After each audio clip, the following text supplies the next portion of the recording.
je suis avec un des plus grands hommes d'affaires du Sénégal. Il est patron de presse, c'est le président du MEDEF.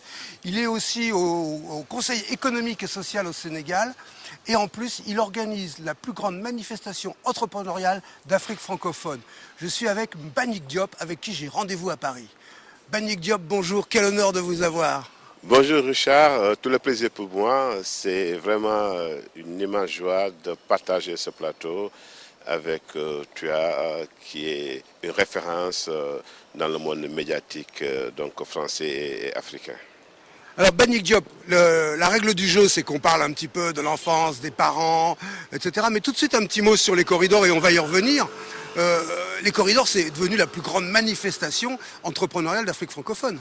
Oui, c'est un concept extraordinaire. Je l'ai initié il y a bientôt une dizaine d'années parce qu'on avait constaté qu'il n'y avait rien pour les chefs d'entreprise, il n'y avait rien pour les hommes d'affaires, il n'y avait aucune manifestation prestigieuse pour récompenser ce qui crée la richesse, ce qui crée l'emploi, ce qui contribue au développement de l'Afrique. Et puis on s'est dit, il faut quand même créer un événement. Et l'événement, c'est les coris. Pourquoi les coris? Les coris, c'est un symbole très fort. Vous savez qu'au Moyen-Orient, au Moyen-Âge, on utilisait les coris comme moyen d'échange. Et c'est à partir des coris qu'on a connu la monnaie. Et comme on parle de finance, on parle d'entrepreneuriat, on parle de réussite, on parle d'entreprise, on a choisi les coris comme symbole. Et au bout de 9 éditions, les coris, comme vous le savez, sont devenus un événement interplanétaire attendu par tous les décideurs d'Afrique et d'ailleurs. Alors et puis les coris, c'est aussi, les coris, les marabouts qui servent des coris pour prédire l'avenir. Est-ce qu'il n'y a pas justement en plus une connotation, l'entrepreneuriat représenté, récompensé par les coris qui sont des outils avec lesquels on voit l'avenir. Donc là, les corridors, c'est l'avenir de l'Afrique peut-être aussi. Oui, et les corridors, c'est quelque chose de mystique. Il y a beaucoup de mystères qui entourent les coris. C'est un objet mythique, c'est un objet exceptionnel. Et moi, je suis d'accord avec vous. Et surtout, lorsque je mesure le succès des coris, je dis qu'il y a quelque chose, il y a la main de Dieu sur cet objet qui est mythique et qui fait que les coris font courir toutes les personnalités, aujourd'hui aussi bien économiques, financières, politiques, scientifiques, les leaders d'opinion. Et donc, c'est quelque chose de magique, quoi. Il faut vivre les coris pour se rendre compte ce que c'est les coris, quoi. Alors on va y revenir après, mais au début c'était un événement purement sénégalais, maintenant ça devient un événement panafricain, international. Ah oui, on l'a ouvert parce que les autres dirigeants africains nous posaient la question, pourquoi pas nous, quoi? On n'a pas de coris au Bénin, on n'a pas de coris en Côte d'Ivoire, on n'a pas de coris au Ghana. Et ils m'ont proposé de venir organiser des coris dans ces pays-là. Je dis, ben non, on risque de dévoyer le concept même et l'idée même. C'est pourquoi on a ouvert maintenant les coris à des personnalités africaines, à des personnalités du continent, à des personnalités internationales qui ont largement contribué au développement du secteur privé africain et surtout au développement de l'Afrique, aussi bien sur le plan politique que sur le plan économique et scientifique. Alors ici nous sommes sur la place du marché Saint-Honoré, on va se promener un petit peu. On va aller par là, tiens, voilà, c'est un endroit un petit peu calme. Et alors, on explique un petit peu notre cuisine. Notre cadreur, il nous suit de face, de profil, par derrière, par devant. C'est le but de l'émission. On est filmé. D'ailleurs, on salue le réalisateur de l'émission, dont on parle jamais, qui s'appelle Antoine Okipinti. Pourquoi avoir choisi ce quartier entre la place du marché Saint-Honoré, la place de l'Opéra, la place Vendôme? Oui, j'adore l'opéra, j'adore la place de l'opéra. Tout simplement, lorsque je suis arrivé à Paris il y a une trentaine d'années, les 3 premiers mois, j'ai vécu dans le 18e arrondissement qu'on appelait la rue là-bas. Et du 18e, j'ai déménagé ici au premier, l'opéra, et j'habitais à la rue des Moulins. Donc j'ai fait une partie de ma jeunesse à l'opéra. Et puis donc c'est un quartier que j'adore. Et lorsque je suis devenu ce que je suis resté à l'opéra parce que je vis beaucoup, je séjourne beaucoup au parc Hayat, qui est donc à la rue de la Paix à l'Opéra, parce que ça me rappelle énormément de souvenirs d'adolescents. D'accord, alors l'opéra, vous disiez je suis devenu ce que je suis. Quand vous étiez petit, vous rêviez de quoi? On va en parler, on va commencer à parler de l'enfance et de la jeunesse là. Oui, mon père voulait que je sois un expert comptable. Ah d'accord. Moi, j'ai toujours eu la facilité donc, du contact et tout. Je suis un communicant né. Ouais. Et j'ai préféré, après le bac, faire des études de communication. À l'époque, on disait que c'est les paresseux qui faisaient des études de communication parce que c'était bac plus 2, le BTS à l'époque. Bon, mais je fais partie des premiers Africains communicants quand même dans les années 80. Et puis, j'ai toujours eu le goût du risque. J'ai créé ici même à Paris une boîte de com qui s'appelait Promo 2000. Et je travaille avec les grands de la communication comme Jacques Seguela, comme Bernard Roux, comme d'autres communicants français. Et j'ai côtoyé aussi des grandes personnalités françaises. Et puis, de fil à aiguille, j'ai créé aussi une boîte au Sénégal. Et c'est comme ça que je me suis lancé vraiment dans la communication, dans le marketing, dans l'événementiel. Et lorsque je suis rentré au Sénégal, il y avait beaucoup de jeunes comme moi qui venaient de rentrer de la France, des États-Unis, du Canada, qui avaient créé aussi leur propre boîte. Et on voulait intégrer une organisation patronale forte pour faire entendre notre voix. Mais il était difficile à l'époque d'intégrer les deux organisations qui existaient au Sénégal. Et on s'est dit pourquoi pas créer notre propre organisation patronale. C'est comme ça, autour de 300 jeunes autres entrepreneurs, nous avons créé ce qu'on appelle le CNJ, qui était le Cercle national des jeunes entrepreneurs. Et au bout d'un an, on avait tellement de succès que d'autres qui n'étaient pas jeunes voulaient intégrer ce cercle-là. Donc j'ai fait la mutation du CNJ, on est passé au mouvement des entreprises du Sénégal qui est devenu le MEDES et qui aujourd'hui rayonne dans le monde entier. Et vous savez que nous disposons des bureaux ici à Paris, à Genève, nous avons aussi des bureaux à Bruxelles, nous avons des bureaux aux Pays-Bas, à Amsterdam, nous avons des bureaux à Barcelone, à Milan, à Le Washington. MEDEF, c'est comme le MEDEF français? C'est comme le MEDEF français, mais à taille humaine. Le MEDEF français, c'est une machine, c'est une grosse machine, il y a beaucoup de grosses entreprises, etc. Et nous, le MEDEF, c'est une organisation patronale à taille humaine. Ça dit que nous avons démocratisé en quelque sorte le patronat au Sénégal. Avant, c'était l'establishment, c'était les très gros patrons, les très grands patrons qui étaient membres du patronat et qui géraient tout. Avec l'émergence du MEDES, nous avons démocratisé. Aujourd'hui, un jeune qui vient de créer sa boîte peut être membre du MEDES sur les 24 heures. Et sur les 48 heures, on peut l'envoyer en réunion avec le Premier ministre ou avec le Président de la République ou au ministère de l'économie et des finances. Donc, il est responsable et il côtoie les grands décideurs. Ce qui n'est pas possible au temps où nous sommes rentrés pour intégrer les organisations patronales parce qu'il fallait aller faire son adhésion dans un syndicat de base et c'est le syndicat de base qui vous représente. Donc vous n'avez pas voix au chapitre. Avec les MEDES, on a ouvert, c'est open. On a des réunions, c'est convivial, on gère les dossiers personnalisés. Si un membre a un problème, on s'y met, on actionne nos leviers, on fait du lobbying. On va revenir sur l'avenir de l'entrepreneuriat au Sénégal et en Afrique. Je sais que ça vous passionne et que vous êtes le grand opérateur, le grand catalyseur de plein de choses qui se passent. Mais on va quand même respecter la tradition de cette émission et parler de votre toute petite enfance, même de papa et maman. Hein, papa et maman étaient déjà au Sénégal, du côté de Dakar. Ils se sont rencontrés comment? On peut raconter l'histoire ou Oui, c'est trop intime? non, on peut. C'était un jeune couple qui sont connus à Dakar, à la Médina. Ouais. Ma maman vivait à la Médina, à la rue 21. Et elle a connu mon papa très jeune. Elle avait à peine 16 ans. Après, ils se sont mariés. Ensuite, ils ont eu que des filles. Je suis le premier garçon. Il y a combien de frères et sœurs? On est 8. Hein, on est 8 et moi 9, quoi. Donc j'ai eu 5 sœurs. Et mon papa était un peu découragé parce que chaque fois, il espérait avoir un garçon. Et puis, arrivé à la clinique, c'était une fille, quoi. Et lorsque ma maman était en état de grossesse, c'était moi. Le papa et les amis du papa lui disaient, si c'est une fille, on va directement prendre le bébé et le mettre dans le puits, quoi. Hein? Oh. Et finalement, c'est un garçon. Oui, finalement, c'est un garçon qui est venu. C'était une boutade. Et puis, le papa était tellement heureux qu'il interdisait qu'on éteigne les lumières. Tout était allumé à la maison. J'étais choyé. Et puis, mon père était un des grands cadres de la compagnie Shell Sénégal à l'époque. Donc, on vivait bien. On était vraiment choyés. Et la maman, c'est un amour. Lorsque je parle de papa ou de la maman, comme tu le sais, ils sont partis il y a seulement quelques mois. La maman est partie il y a seulement 3 mois. Le papa, il y a à peine 8 mois. c'est avec beaucoup d'émotion parce qu'ils Bien m'ont sûr. tout donné. Bien Et sûr. j'ai eu la chance de réussir devant eux. J'ai fait tout ce qu'ils rêvaient dans leur vie, c'est de voyager, c'est d'aller à la Mecque, faire le pèlerinage. Ils sont partis à plusieurs reprises. Je les ai amenés en Europe à faire des vacances. Je les ai construit une belle villa pour eux. J'ai tout fait pour eux parce que je ne pourrais jamais leur rendre cet amour qu'ils m'ont donné. Ils m'ont encadré, chouchouté et ils ont été là, quoi. Et j'ai eu cette chance formidable d'avoir réussi devant eux. Avant leur départ vers l'éternel, ils ont pu donc bénéficier donc de ma réussite.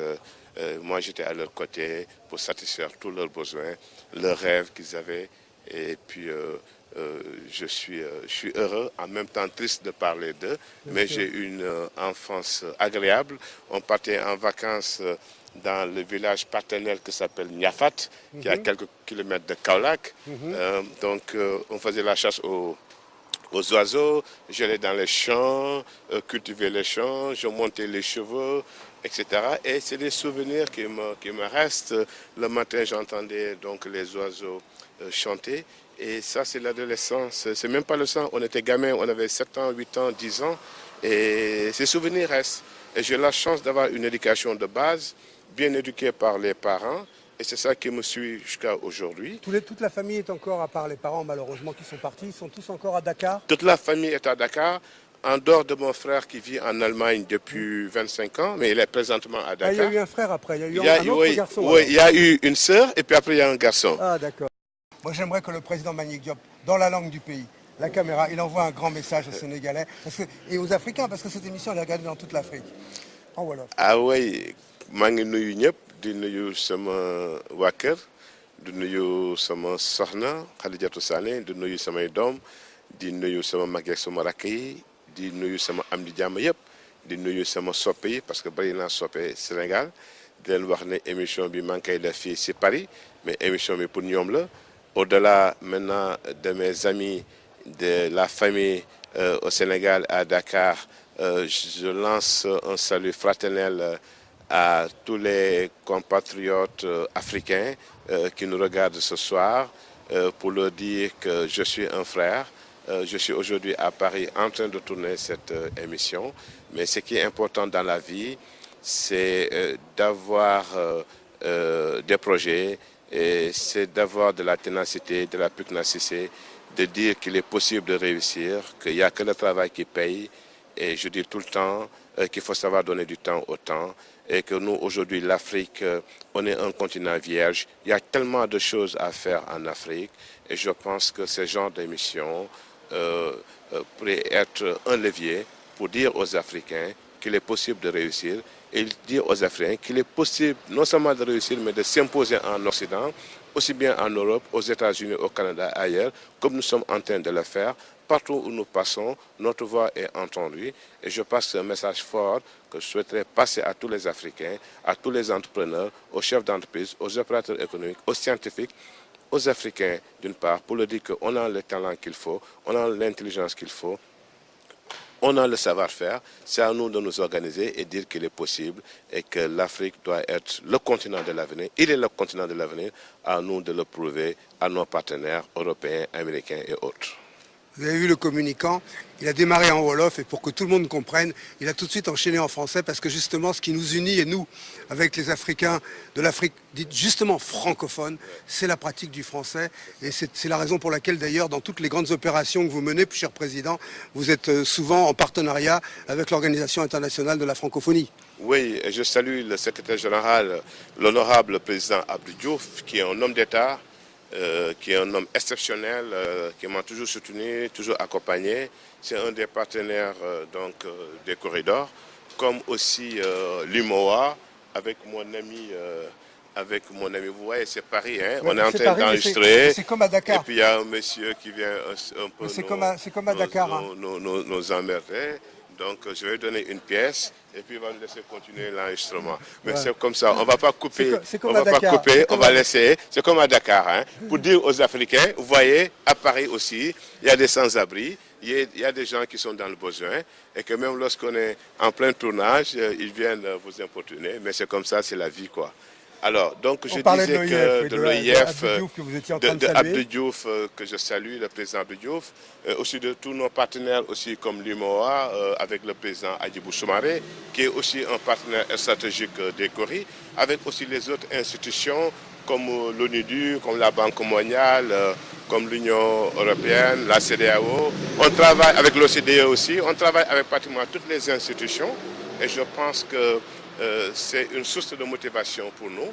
Ouais, si ces institutions s'intéressent à ce que nous faisons, c'est qu'on est crédible et que nous posons des actes et on essaye donc de réaliser de bonnes choses et de belles choses pour le continent.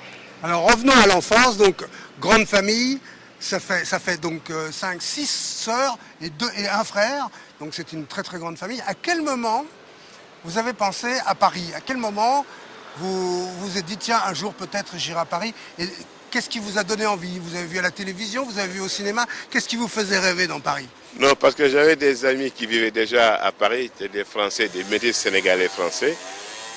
Donc lorsqu'ils venaient en vacances, ils nous impressionnaient. Et ils s'habillaient toujours tout neuf, tout beau, avec des motos et tout. Bon, on s'est dit, l'affaire c'est la France, quoi. Il faut aller à Paris, quoi. Donc juste après la première partie des études, après le bac, on s'est dit qu'il faut aller à Paris. Et à l'époque, mon papa travaillait avec Cathy Senghor. Cathy Senghor, c'est la sœur de feu, le président Léopold Sédar Senghor. C'est eux qui m'ont amené à Paris. Et lorsque je suis arrivé, j'étais accueilli par ses amis, justement, métis sénégalo-français. Et puis, j'ai découvert Paris, j'ai découvert cette froideur. Alors justement, attendez, on va y venir. N'allons pas trop vite. À quel moment vraiment vous avez eu le vrai désir d'aller à Paris et puis quelque part dans le cœur ou dans la tête, la décision de dire tiens, allez, un jour je vais y aller. Comment vous y êtes pris? Comme je disais, lorsque mes amis venaient en vacances, Ouais. on était ensemble. Ils venaient de Paris, ils sentaient du bon parfum. Vous avez quel âge à ce moment-là? À l'époque, j'avais 18-19 ans. D'accord. J'étais adolescent et je me disais qu'il me faut après aller à Paris, quoi. Paris, c'était l'Eldorado, il faut aller à Paris parce qu'il m'impressionnait avec les photos comment la et tout. décision a-t-elle été prise? La décision a germé, j'en ai parlé au papa et tout. Lui, il est comme moi, quoi. C'est un homme ouvert. Il m'a dit pourquoi pas, quoi. Après le bac, on va mettre les moyens pour que tu ailles à D'abord Paris. le bac.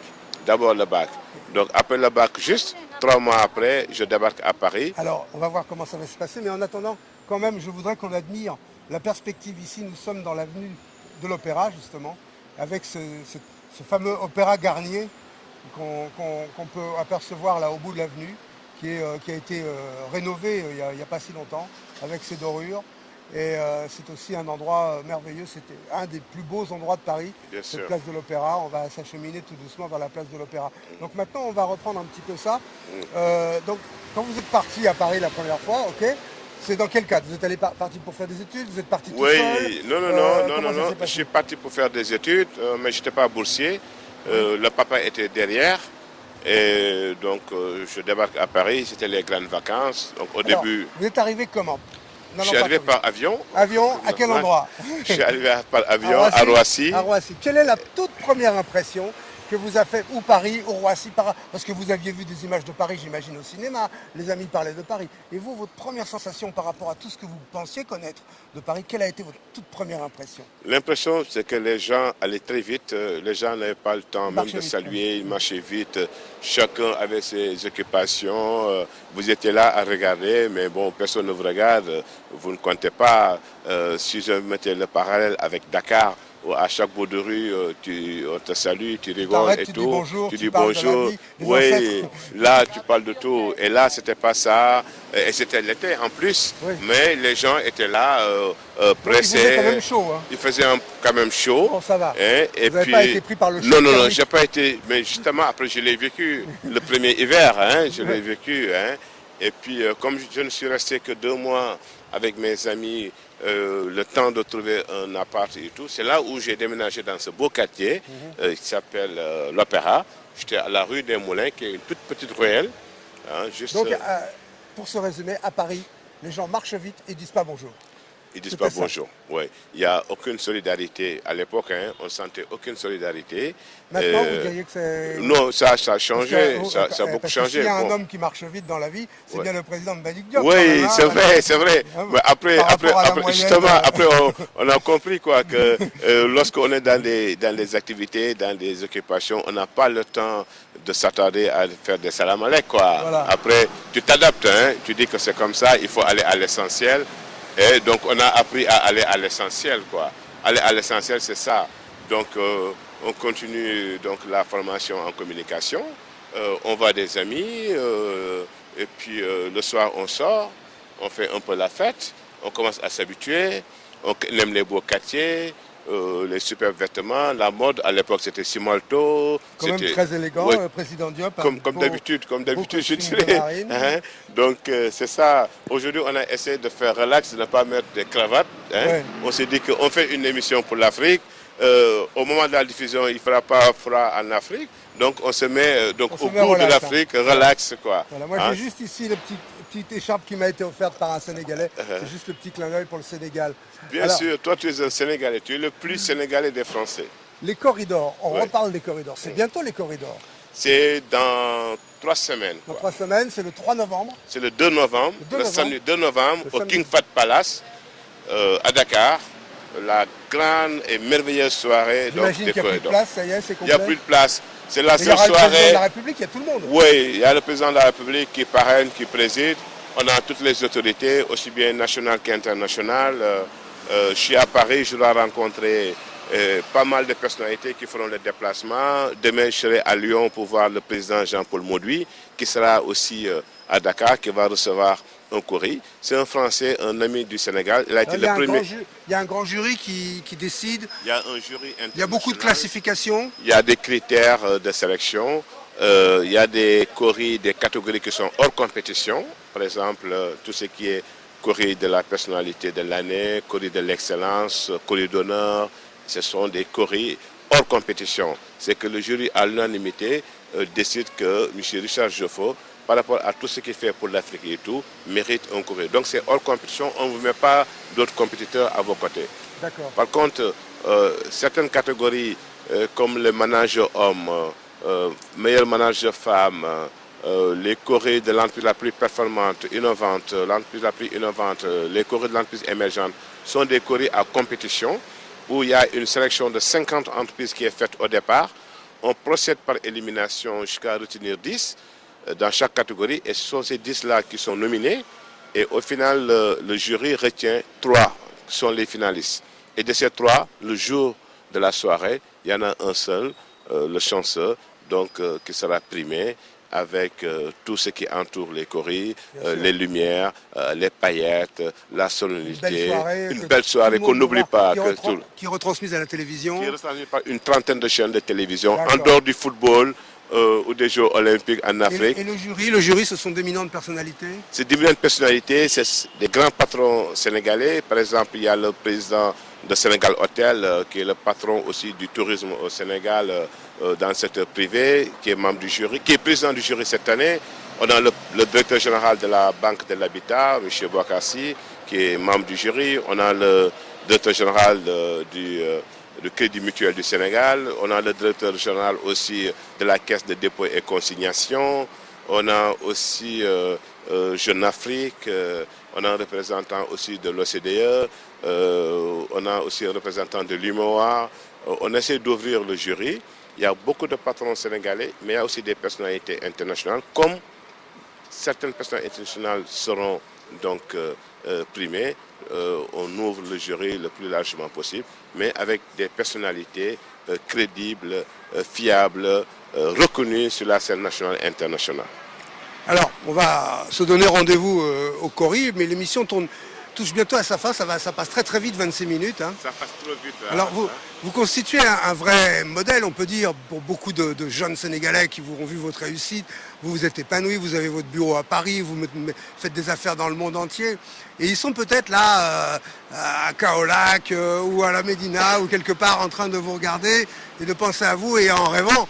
Si vous aviez un conseil à leur donner, un message à faire passer à un jeune Sénégalais qui veut peut-être tenter l'aventure de venir en France pour monter son entreprise, de faire comme vous, quel serait le conseil que vous lui donneriez? Déjà, vous avez parlé de Kaolack, vous êtes un homme inspiré. Vous savez, dans 10 jours, j'organise la conférence des maires francophones à Kaolack. On l'a délocalisé. Il y aura tous les grands maires de toutes les grandes villes qui parlent la langue française, qui seront au Sénégal. Et c'est moi, c'est mon groupe qui l'organise, le groupe Promo Consulting. Donc nous serons à Kaolack du 22 au 24. Vous voyez, je ne vous l'avais pas dit. Et vous avez commencé en parlant des jeunes qui sont à Kaolack. Non, le conseil, c'est de dire aux jeunes, il ne faut pas être pressé. Aujourd'hui, la jeunesse est trop pressée. Ce qu'ils doivent gagner sur 6 ans, 10 ans, ils veulent le gagner sur 3, 6 mois. Ce n'est pas possible. Et je disais tantôt que ma devise, c'est de savoir donner du temps au temps. L'essentiel, c'est d'avoir un background, d'avoir une bonne formation solide. L'essentiel, c'est d'avoir des projets, d'avoir de la mission. L'essentiel, c'est de faire preuve de patience, d'être pugnace, d'être tenace et de savoir convaincre. Moi, j'ai créé beaucoup de concepts, même pour les jeunes. Vous savez, le concept du premier emploi, je suis à la 13e édition. Ça fait depuis 2000. J'ai inséré des milliers et des milliers de jeunes diplômés dans les entreprises, leur première expérience professionnelle. Pourquoi ça s'appelle le forum du premier emploi? Et je suis invité souvent en Europe, aux États-Unis, pour parler de ce premier emploi, le first one. Comment ça m'est venu de ne pas faire un salon de l'emploi, un forum de l'emploi, mais de faire le forum du premier emploi. Donc dire à la jeunesse, ce n'est jamais facile. Nous tous, on a galéré à un moment ou à un autre avant d'arriver là où nous sommes. Mais c'est à force de persévérance, à force de foi. Il faut avoir la foi, il faut y croire. Hein, et puis surtout être honnête, être loyal avec ses partenaires, être loyal avec ses vis-à-vis, dire ce que vous faites et ne pas dire parce que vous avez envie de dire des choses, quoi. Et le conseil, c'est ça. Le message, c'est il faut y croire. Il est possible de réussir dans la vie. L'essentiel, c'est d'avoir de la mission. L'essentiel, c'est d'être honnête. L'essentiel, c'est d'être engagé. L'essentiel, c'est d'être loyal. L'essentiel, c'est d'y croire. Et en y croyant, on y arrive. On est tous aujourd'hui des leaders. On est reçus ici à Paris. On est reçus à Genève. On est reçus à New York. On est reçus à Washington. On est reçus à Tokyo. On est reçus partout. Et pourtant, la base de départ, pour moi, c'est l'Afrique, c'est le Sénégal. Mais aujourd'hui, je m'épanouis partout dans le monde. Partout où je passe, je suis chez moi. Parce que c'est à force de travail, et puis le travail, il faut bien le faire. Il faut être professionnel. Lorsqu'on vous confie une chose, il faut bien le faire. Et en le faisant, vous n'avez pas besoin de discours. C'est les actes qui parlent pour vous. Voilà, loyauté, persévérance, confiance en soi, honnêteté, telles sont un petit peu les grandes devises de cet homme international qu'est Mbagnick Diop, qui nous a fait l'honneur d'être avec nous dans ce rendez-vous aujourd'hui à Paris. Mais on vous donne aussi rendez-vous pour les corridors, rendez-vous à Dakar cette fois-ci. Monsieur le Président Mbagnick Diop, merci d'avoir été avec nous. Merci Richard, et j'en profite pour t'inviter officiellement à Dakar pour que tu viennes participer à cette 9e édition des corridors et nous faire l'honneur de remettre un courrier justement au secteur audiovisuel. Merci et encore beaucoup de courage, félicitations pour ce que tu fais pour l'Afrique, ce que tu fais pour le Sénégal, ce que tu fais pour notre continent, pour le développement de ce continent, et puis montrer le beau, quoi, ce qui est important. En général, on montre que la facette négative de l'Afrique. Toi, tu essaies de montrer le beau, ce qui réussit, ce qui gagne. Et c'est ça, tu mérites aussi d'être félicité, d'être remercié et d'être encouragé. Je le fais au nom de tout le secteur privé national et de tout le secteur privé du continent. Merci encore Richard et à très bientôt à Dakar au Sénégal. Merci Président, à bientôt pour un nouveau rendez-vous à Paris. Merci.